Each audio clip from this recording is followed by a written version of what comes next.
Assalamualaikum Soleha, apa kabar?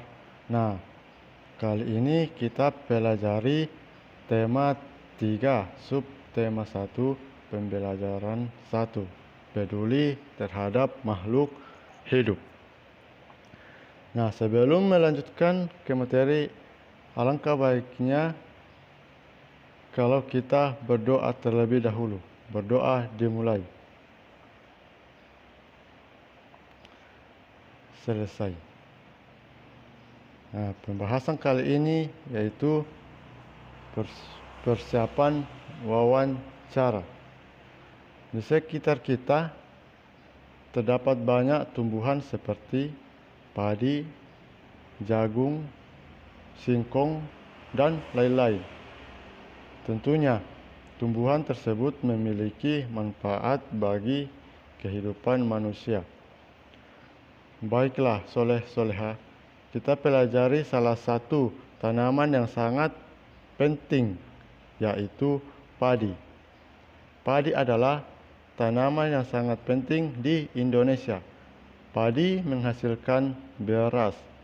Padi dapat tumbuh di daerah panas dengan curah hujan tinggi. Daerah utama penghasil padi adalah Jawa Barat, Jawa Timur, Jawa Tengah, Sulawesi Selatan, dan Sumatera Barat.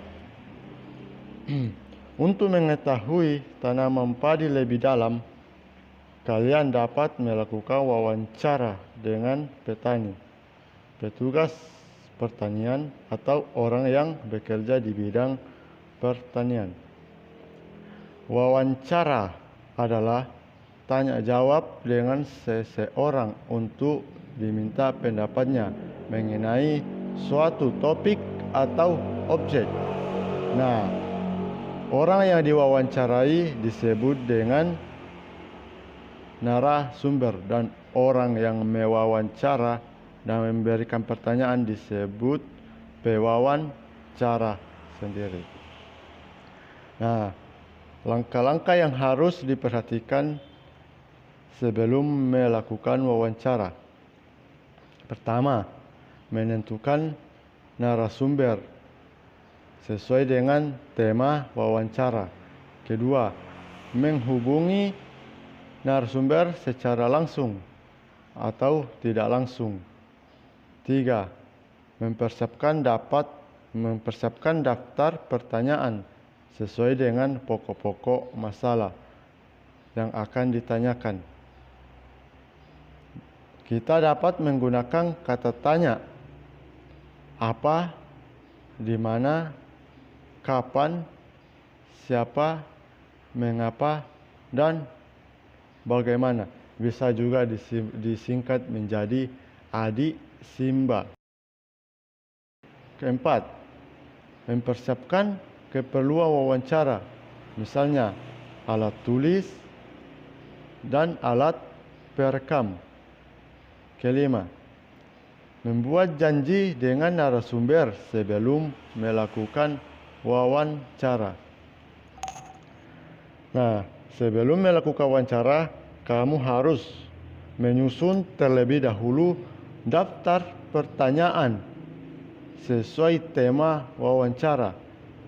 Daftar pertanyaan kalian gunakan dengan kata tanya Adi Simba yang disebut tadi di atas, yang di bagian ketiga. Nah, Soleha, pernahkah kalian ke pantai? Pantai adalah daerah yang berbatasan langsung dengan laut. Pantai ada yang landai dan ada juga yang terjal. Pantai landai biasanya digunakan untuk objek wisata. Selanjutnya, dataran tinggi. Dataran tinggi adalah bumi yang ketinggiannya 500 meter di atas permukaan laut. Dataran tinggi biasanya dimanfaatkan untuk peristirahatan, bisa juga objek wisata, dan usaha perkebunan. Dataran rendah. Dataran rendah adalah permukaan bumi yang datar dengan ketinggian kurang dari 200 meter dari atas permukaan laut. Pada umumnya, dataran rendah berada di sekitar pesisir pantai. Dataran rendah banyak digunakan dalam berbagai keperluan, di antaranya pertanian, peternakan, perumahan atau kontrakan kos-kosan, dan industri. Nah, demikianlah untuk pembelajaran hari ini. Kurang lebihnya mohon dimaafkan. Fi sabilil haq fastabiqul khairat. Wassalamualaikum warahmatullahi wabarakatuh.